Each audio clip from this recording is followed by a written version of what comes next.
Covey's Habit 5, Seek First to Understand, Then to be Understood. The subtitle of Habit 5 is Principles of Empathic Communications. And I think I think that we have talked about the importance of empathy in software project leadership previously. Greetings, I'm Dr. Will, and welcome to Dr. Will's Software Project Leadership channel, where we focus on building real software to solve real problems. This is all about empathic listening to understand, not just waiting for the other guy to finish so that we can say what's on our mind.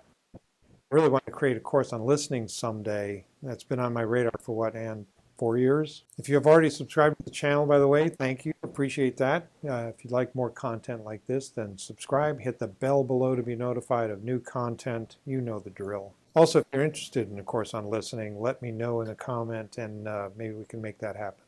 As Covey says, empathy is not sympathy. The essence of empathic listening is not that you agree with somebody, but it is that you fully, deeply understand that person emotionally as well as intellectually. Emotionally, I hear you say? I thought we were building software systems. Right. And those systems we're building are built to solve a problem. We hope many people's problem. The software systems landscape is littered with systems that almost worked. Systems that didn't solve the right problem because the developer didn't listen. Systems that didn't solve the problem the right way because, you guessed it, the developer didn't listen. The landscape is also littered with projects that were never delivered because the team was or became dysfunctional. And what's the root cause of dysfunctional teams? Assuming you've gotten rid of the toxic individuals from the team, adding by subtracting as it were, the core problem is usually that people are not listening to each other, not seeking to understand each other. When you tell me about a need, either a system you want to have built or a problem or challenge within the team that needs to be overcome, then it's incumbent upon me to listen well enough to understand the problem so that I can solve the problem. 4 mistakes, according to Covey, that can occur when you're supposed to be listening empathically. We tend to listen autobiographically. That means we listen from our frame of reference rather than trying to understand and listen from the speaker's frame of reference. Now that leads to these 4 errors. The 4 errors are first probing, that is asking questions from our frame of reference.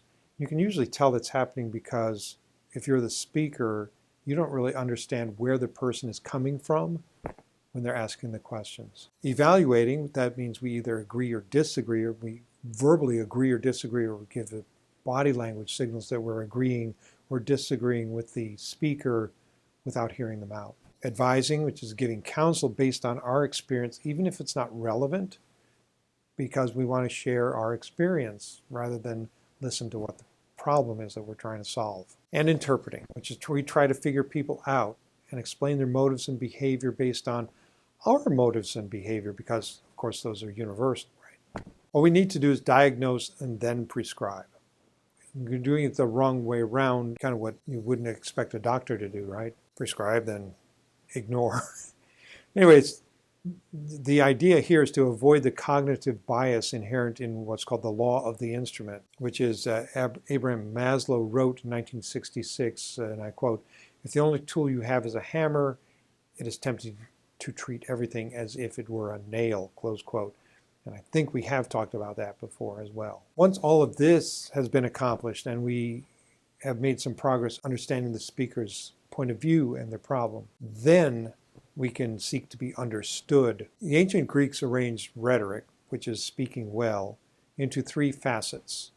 In order, they are ethos, your personal credibility, and your credibility as an engineer or developer, by the way.